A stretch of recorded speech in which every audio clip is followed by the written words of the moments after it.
Je dirais que le mot, il est un peu trop fort. Parce que je pourrais vous répondre en deux volets. Premièrement, c'est parce que la presse locale ne m'avait pas sollicité d'interview. Deuxièmement, je suis un homme d'action, un homme de terrain. Et le 30 août 2023, nous avons promis rendre la dignité aux Gabonais. Alors, s'il faut choisir entre faire les plateaux de télévision et travailler pour les Gabonais, j'ai choisi de travailler pour les Gabonais. Monsieur le Président, en arrivant à la tête du pays, vous avez également promis de restaurer les institutions. 19 mois après, que retenir? Alors, ce qu'il faut retenir de la restauration des institutions. Déjà, après le coup de la libération du 30 août 2023, sans effusion de sang, que je rends grâce à Dieu qui nous a accompagnés durant toute cette nuit, au péril de nos vies, nous avons mis en place un chronogramme de la transition et que nous avons respecté jusqu'à aujourd'hui. Nous avons lancé le dialogue national. Nous avons fait le référendum. Nous avons lancé le code électoral. Monsieur le Président, vous parlez du respect du chronogramme de la transition alors que l'élection présidentielle est anticipée. Dans le chronogramme de la transition, nous l'avons annoncé, l'élection présidentielle pour le mois d'août 2025. Ça ne veut pas dire qu'on ne peut pas faire l'élection avant, une fois qu'on a déjà mis en place les organes nécessaires pour aller aux élections. Nous avons fait un dialogue national. Nous avons voté la Constitution. Nous avons mis un code électoral. Qu'est-ce qu'il nous reste à faire? C'est le retour à l'ordre constitutionnel. Ce sont les élections. Le plus important, c'est qu'elles soient libres, transparentes et apaisées. Et que dire de votre engagement à ne pas être candidat à ces échéances? Alors, je me souviens de mon discours du 4 septembre 2023. J'ai dit ceci. Nous allons organiser des élections libres et transparentes en vue de rendre le pouvoir aux civils. Vous parlez aussi bien français. Cette phrase est différente de dire « je ne serai pas candidat ». En disant cette phrase, je ne suis pas resté figé dans mes bottes de militaire. J'ai laissé l'ouverture au peuple gabonais. Au jour où le peuple a besoin de moi, où le peuple m'appelle, je réponds en respectant les statuts militaires. Et je pense que c'est ce que j'ai fait. Alors, Monsieur le Président, nous reviendrons un tout petit peu plus tard sur le volet politique. On parlait du CTRI, la restauration des institutions. Vous avez répondu à la question de Doélie. Quel bilan, aujourd'hui, faites-vous après 19 mois passés à la tête de l'État? Alors, le bilan en 19 mois passé à la tête de l'État, c'est qu'il faut retenir dans le discours du 4 septembre 2023, j'avais annoncé le retour des bourses scolaires pour nos enfants. Ça a été effectif. On a remis les bourses. Nous avons payé les rappels des fonctionnaires. Nous avons payé les rappels des retraités avec arrimage. Et je vous annonce ce soir que je payerai la deuxième tranche avant d'aller aux élections présidentielles.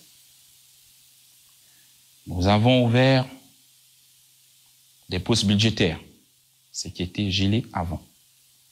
Nous sommes à 26 500 postes budgétaires. Toutes les administrations confondues, y compris les militaires.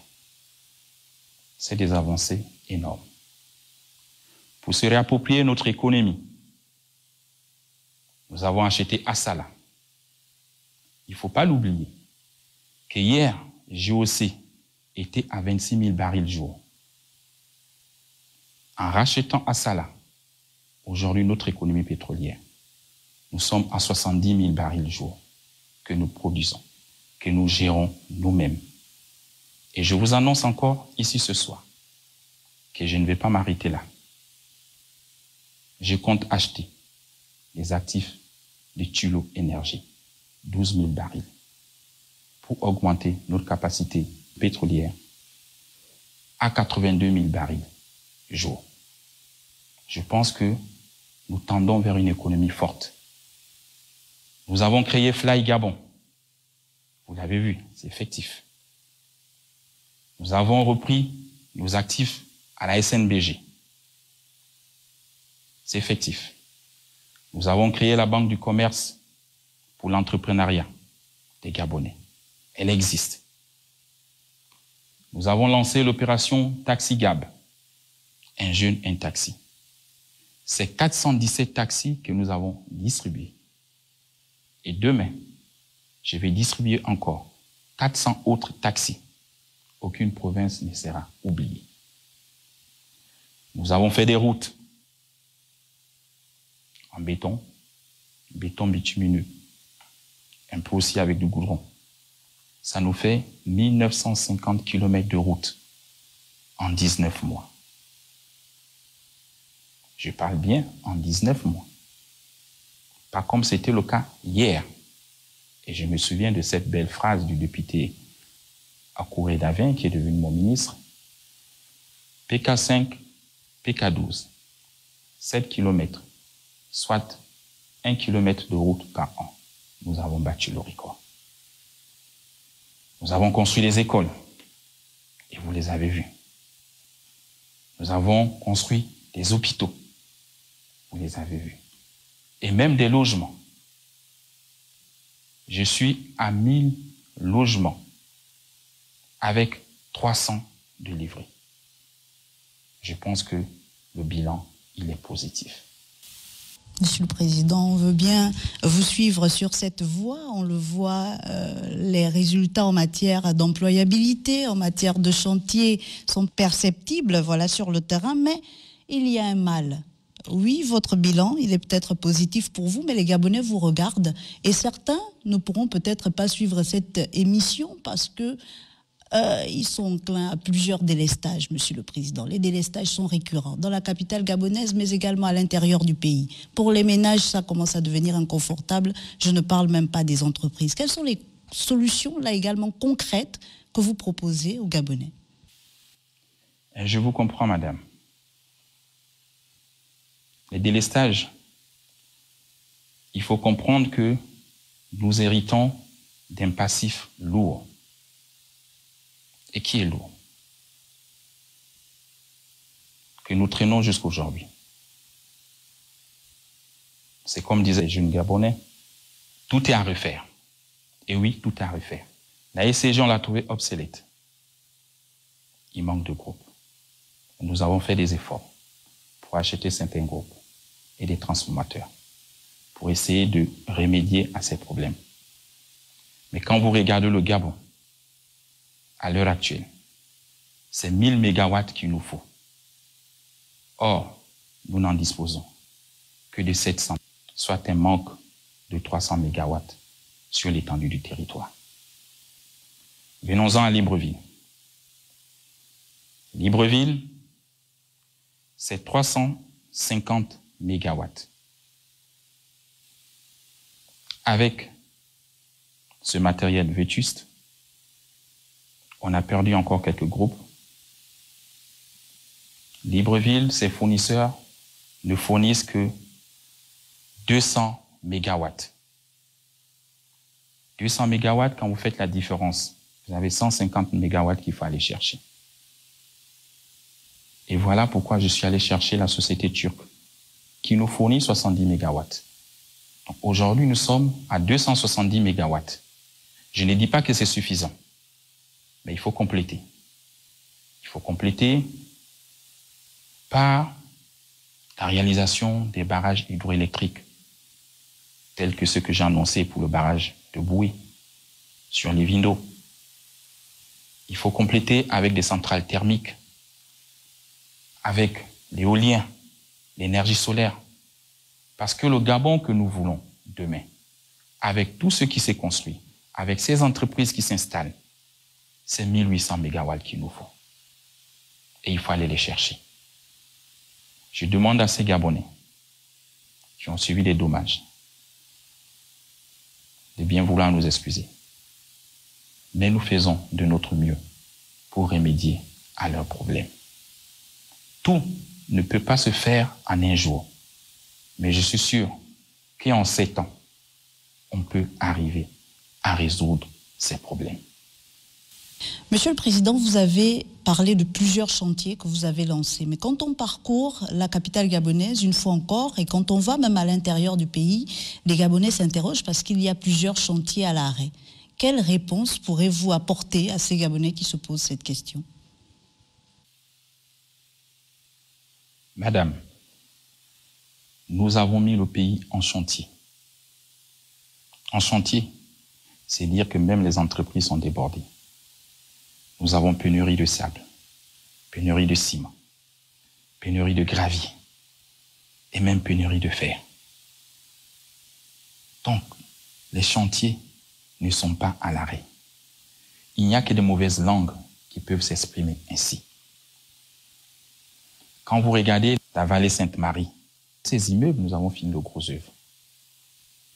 Qu'est-ce qu'il nous reste à mettre? Ce sont des baies vitrées. On les fabrique pour Gabon. On les commande. Et les commandes sont en train de venir. Mes compatriotes ont voulu des immeubles modernes, avec des baies vitrées, avec des lumières, un peu comme à Dubaï. Et c'est ce que je suis en train de vous offrir. Donc soyez patients. Ils ne sont pas à l'arrêt, mes travaux. Parce que je ne sais pas faire des éléphants blancs. Je vous ai dit, je suis un homme d'action, un homme de terrain, et je suis pragmatique. Monsieur le Président, puisque nous parlons de chantier, certains hommes politiques affirment que vous utilisez les fonds vautours pour financer ces chantiers. Qu'en est-il réellement?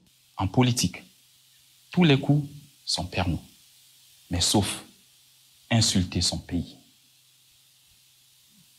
On ne peut pas se mettre à longueur de journée à insulter son pays, même si on ne s'aime pas. On doit être patriote et aimer ce Gabon.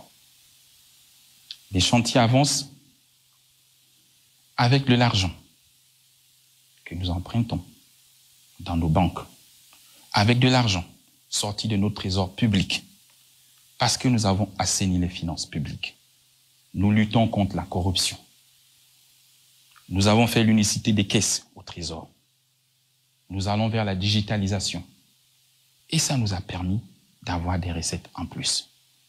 Monsieur le Président, vous parlez justement de la provenance des fonds, même si certains vous soupçonnent ou vous accusent justement d'utiliser les fonds publics. Je ne sais pas ce que vous répondez déjà à cette première partie de la question. Des fonds publics, pour faire quoi? Pour financer tous les travaux qu'on voit et qui sont en cours. C'est logique. C'est de l'argent sorti de nos caisses. Et les bâtiments, ils appartiennent à l'État. Les routes, c'est pour l'État. Vous voulez que je les paye avec quoi? Monsieur le Président, quelles sont les relations aujourd'hui entre le Gabon et les institutions financières? Souvenez-vous toujours de mon discours du 4 septembre 2023. J'ai dit ceci. Nous allons respecter nos engagements à l'international comme à l'échelon national. C'est dire qu'aujourd'hui, nos rapports avec les institutions financières sont les meilleurs. Alors, bonne relation, vous dites, avec les institutions internationales financières, et pourtant, la note du Gabon a été abaissée, Monsieur le Président. Comment expliquer cela? À ce jour, je peux vous répondre que je ne dois pas le FMI. Je paye la BAD. Je paye la Banque mondiale. Je paye la BID, la Banque islamique de développement. Nous ne devons pas d'échéance à l'heure actuelle. Est-ce parce que je paye avec un jour ou une semaine de retard que ma notation doit baisser?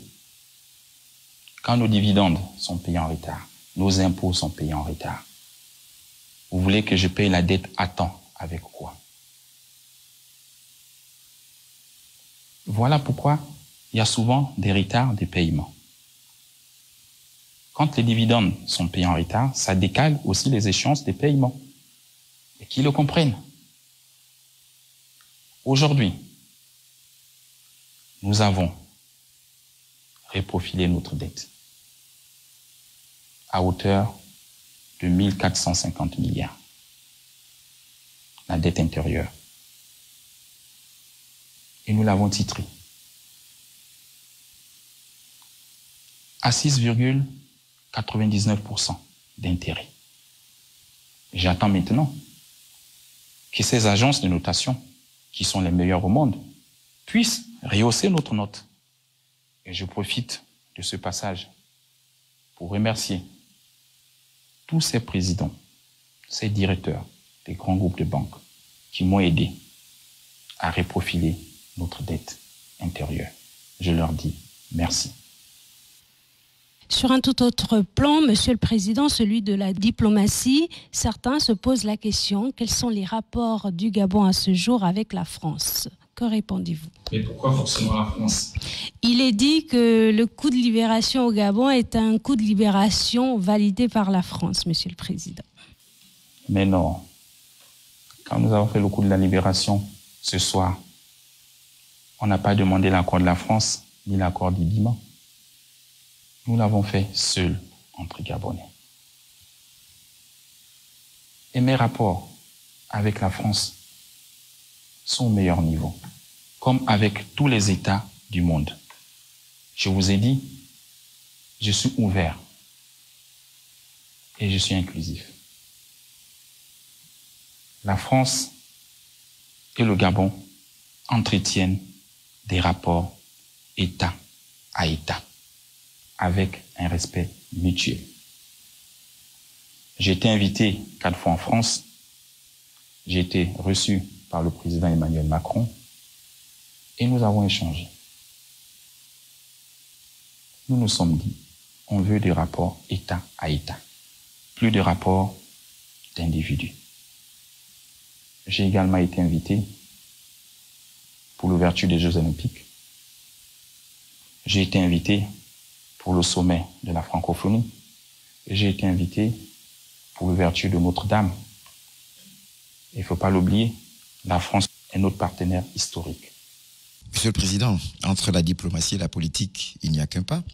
Le 12 avril, le collège, en tout cas électoral, est invité à choisir le prochain président de la République. Comment voyez-vous les élections à venir? Ou vous-même, il faut le dire, vous êtes candidat. Pour ces élections à venir, ce que je dirais ici, déjà, je n'ai pas d'adversaire. Mon adversaire, c'est le chômage des jeunes. Tous ces jeunes qui sont dans la rue, qui rêvent d'avoir un emploi. Mon adversaire, c'est le chômage des jeunes, comme je l'ai dit. Ce sont les routes qui manquent dans toutes nos villes. Mon adversaire, c'est l'eau, l'électricité. Mon adversaire, c'est la vie chère. Voilà mes adversaires. Et pour l'élection qui arrive, je pense que les Gabonais seront distingués entre ceux qui ont un bilan en 19 mois et ceux qui sont restés plus de 20 ans ministres dans un gouvernement et qui n'ont aucun bilan à présenter aux Gabonais. C'est ce qui va faire la différence entre nous. Ce n'est pas le projet de société. Parce que les maux qui minent notre nation, nous les connaissons tous, nous vivons tous au Gabon. Et je viens de vous les citer. Vous allez regarder que tous les projets de société se ressemblent. Il y en a qui mettront pilier 1, la vie chère, d'autres, l'eau, l'électricité. On pourrait même dire que c'est du copier-coller ou du plagiat. Mais c'est notre réalité au Gabon. C'est pas du plagiat parce que nous tous, nous vivons ces problèmes. La différence va se jouer entre ceux qui peuvent apporter des solutions à ces problèmes, ceux qui peuvent résoudre en un temps record ces problèmes, comme nous l'avons fait en 19 mois. Et je pense que le peuple gabonais sera mieux outillé pour nous juger les uns et les autres. Vous avez une deuxième catégorie aussi, des nouveaux qui arrivent, qui prétendent au fauteuil présidentiel et qui n'ont jamais travaillé dans un gouvernement. Entre eux et moi, la différence va se jouer sur le courage, sur le pragmatisme. C'est celle-là la différence. Monsieur le Président, actualité oblige, le 12 mars dernier, vous avez mis en place une plateforme, le Rassemblement des bâtisseurs, composé essentiellement des jeunes, avec pour mission de vous accompagner dans les échéances à venir. Alors ma question est celle-ci, est-ce une volonté affirmée de rompre avec les anciennes pratiques, c'est-à-dire un directoire de campagne exclusivement politique, ou simplement une volonté d'inclusion? Je reprendrai les deux. Premièrement, je suis inclusif. Ceux qui désirent m'accompagner dans cette élection adhèrent à la plateforme. Je n'ai pas de parti politique, je n'ai pas d'association. Et je veux que ce soit le peuple qui me soutienne. C'est ça l'inclusivité que je prône depuis le 30 août 2023. Monsieur le Président, dans l'opinion, il y a vos challengers, même si vous prétendez ne pas avoir d'adversaire. Il y a notamment l'ancien Premier ministre du pouvoir déchu, M. Alain-Claude Bilibinze, qui vous accuse d'être déjà en pré-campagne à travers vos différents déplacements et pointe du doigt le fait que vous utilisiez l'argent public pour ces déplacements. Mais je vous ai dit qu'il n'est pas mon challenger. Et je n'ai pas d'adversaire. Il dit ce qu'il veut. Et moi, je fais ce que je peux pour les Gabonais. De quel argent public? On n'est même pas encore en campagne que les gens se plaignent. Qu'il apporte la preuve. C'est devenu trop facile dans ce pays d'accuser les uns, d'accuser les autres. Et sans preuve. Et un homme politique doit avoir aussi de la retenue. Une autre Gabonaise, Monsieur le Président, toujours de la plateforme Ensemble, Marlène Fabienne Essoula, accuse, elle, cette fois, les organes de la transition de ne pas jouer, ou du moins de ne pas favoriser le jeu démocratique dans ce processus électoral. Que répondez-vous? Vous savez, aujourd'hui, dans ce Gabon, quelqu'un qui prend son smartphone, qui fait des lives, devient aussi journaliste comme vous. Pour certains qui sont restés bloqués en France, qui n'ont pas de quoi vivre, et pour trouver un peu de revenus, il faut insulter les autorités de son pays. Que voulez-vous que je vous dise? Il faut laisser les choses basses mourir de leur propre poison. Monsieur le Président, nous arrivons au terme de cet échange que vous avez bien voulu nous accorder. Les Gabonais vous regardent. Qu'est-ce que vous leur dites? À ces Gabonais qui me suivent depuis le début de la transition, nous avons réalisé ce coup de la libération pour vous, afin de vous rendre votre dignité. Et le moment est venu. Ce 12 avril 2025, je vous demande d'aller voter. Parce que la 5e République, que nous appelons de tous nos vœux, commence le 12 avril 2025. Je vous remercie. Monsieur le Président, Marielle Biogou, Deoli Undi et moi-même, nous vous disons merci. Merci à vous, chers téléspectateurs. Merci d'avoir suivi cet entretien exclusif avec le président de la transition, Monsieur Brice Clotaire Oligui Nguema. On se retrouve très très prochainement sur nos chaînes Gabon Première et Gabon 24. Bonsoir chez vous.